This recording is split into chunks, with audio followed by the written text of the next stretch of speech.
Dude, wake up, it's time. The engine again because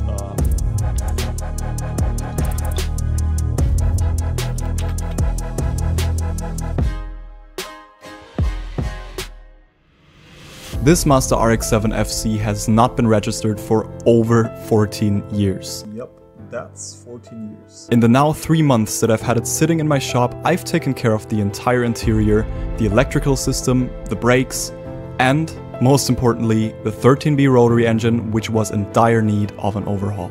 And because my irrational confidence paired with my unmatched greenness is not the best combo, I've single-handedly decided to rip out the engine all by myself, tear it down and fully rebuild it. And today we will find out whether it runs or if it blows up. Now the thing is, before we can start it for the first time, I first need to put the engine back into the RX-7. But before I can do that, I first need to assemble the rest of the engine. And by rest, I mean all of the accessories that go on it.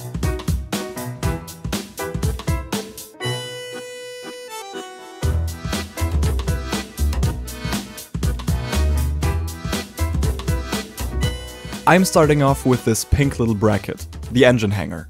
This will later be used as a solid point on which I can lift the engine on. It also acts as a support from below for the top mount intercooler.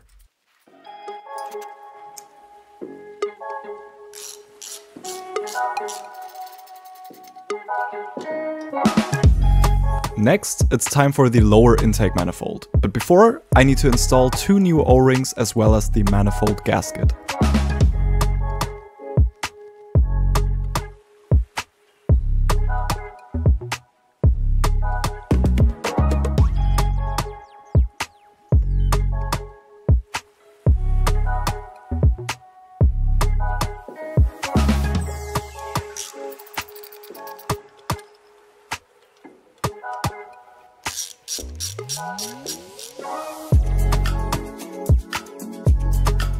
With the lower intake manifold bolted down, the next step would be to install the turbo. I'm running the original turbo for now, but no need to worry, an upgrade is coming very soon.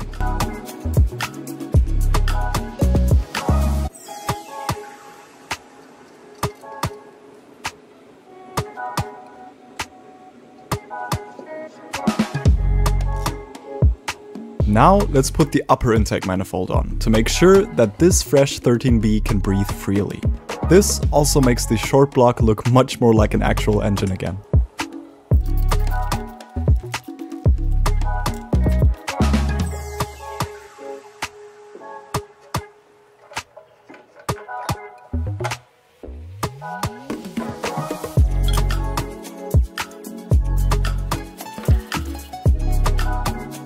And guys, the 13B is finally completely assembled. That looks super awesome. Like seriously, this thing just looks insane. The black and the pink, it really pops. As you can see, I had to put the downpipe on the engine again because I already wired the O2 sensor in and I cannot remove that anymore. So I just had to lay it on top. I also had to remove the intercooler again, because yeah, there are still some things that I need to get to underneath it. And the next thing I will have to do is tighten this giant 54mm nut with 400 Newton meters of torque, which is literally completely crazy.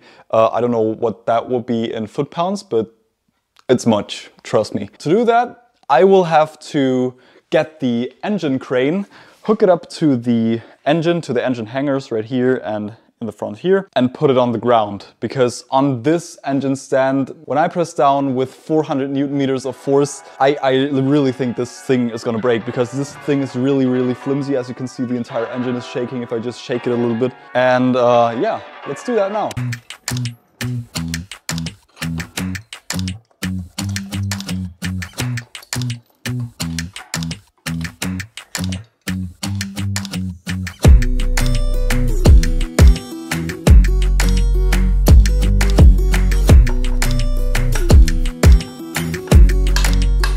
I think I'll actually have to call my dad, but I already got 220 Newton meters on it, which is not even half.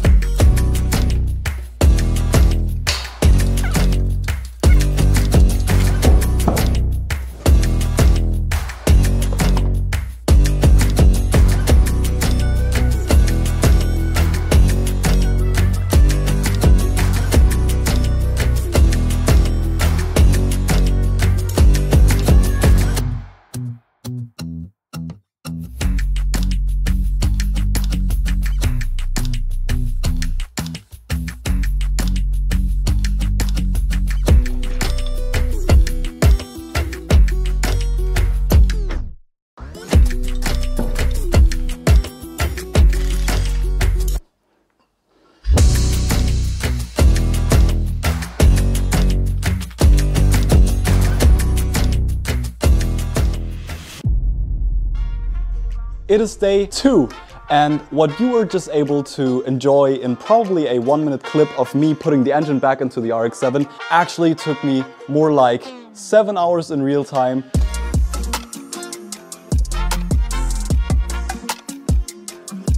Now guys, as you can see right here, I've almost finished everything. There are still a few things that we need to take care of, but this is actually just the home stretch right now. I'm gonna walk you through everything that I've done at the end of the video because, yeah, well, first I want to start it. So let's finish all of the small miscellaneous stuff and then let's finally start it. Let's go.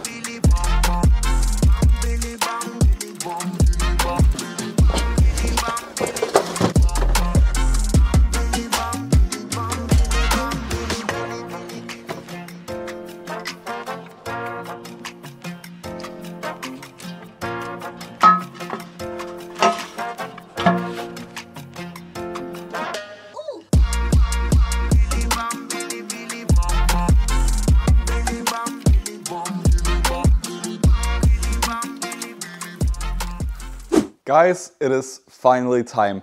Now we just need to fill up the car with coolant, with oil, with fuel, and bleed the clutch. And hook up the timing light.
And guys, what should I say?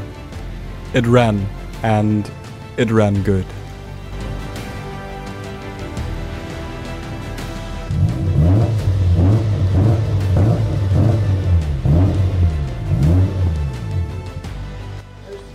What?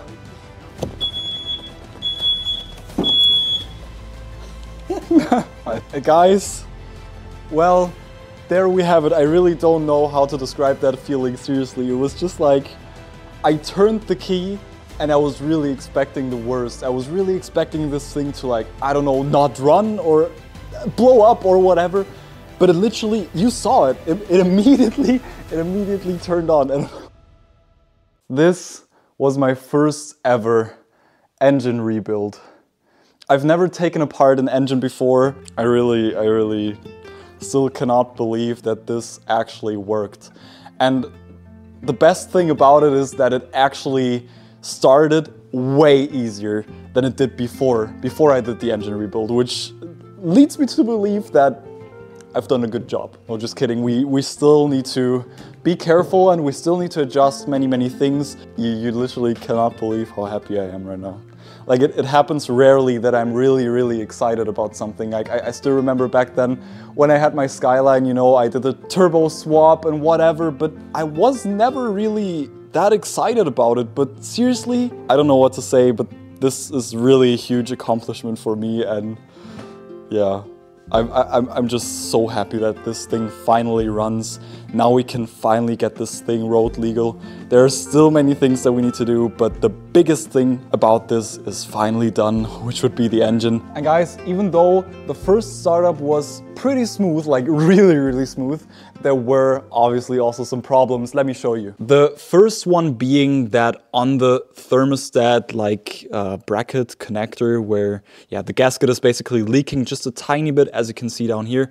But other than that, it's perfect. It's literally perfect. I skipped many things in today's video because obviously I also wanted to start it as quickly as possible and didn't want to leave you waiting, watching me assemble half of the engine, because I know, guys, you were here for the startup and I totally understand. But let me walk you through what I've done real quick for those who are interested in it. Okay, so first of all, as you saw, I ripped out the radiator again because it was really in the way while putting the engine in. I put it back in, put the coolant in, you saw that. I also decided to paint this fan shroud pink. I initially wanted to paint it black because I thought the pink would be just way too much. Sadly, I didn't have black paint anymore, so I was like, okay, screw it, I'm just gonna go for pink. I had a little bit of a runner here, so I just conveniently placed a sticker on it. I've also changed all of the radiator hoses, the upper one and the lower one, for a new one. I've installed the fuel pressure regulator, which is an adjustable one with AN6 lines. And obviously I've put all of the leads in that lead to the spark plugs down there. And guys, previously I told you that the engine install took much longer than expected. It actually took me like 6 or 7 hours. And this was mainly because the engine mounts actually didn't line up at all with the holes in the subframe, which meant I literally spent 5 hours alone on that, just trying to line it up while trying to put the transmission in, because that obviously also needs to line up. Anyways, we got it done. There are still some things we need to do, obviously many things that we need to do, but in particular some things about the engine. Let me show you. Now obviously we need to fix this leak on the thermostat housing. We also need to install the new catch can. I already prepared the hose for that. It comes from the oil filler nozzle down there and from the crank ventilation plug down there. So we will have to install this beautiful little catch can into the RX-7. As I said, what we also have to do is dial in the timing perfectly. We also need to adjust the idle because currently it's just jumping and bouncing a little bit. But that will not be the biggest problem, I think. I will just have to adjust the idle at this idle air control valve, and then, guys, I think we're mint. And guys, well, that's pretty much it for the engine rebuild of the RX-7. If you've enjoyed the video, make sure to leave a like and please hit that subscribe button. Like seriously, I think today you really need to leave a thumbs up, because we finally got one step closer to bringing this baby back on the road.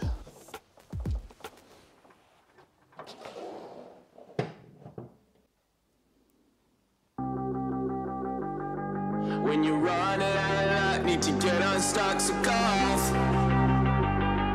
When you're up against the wall and you cannot fall, so go off, go off.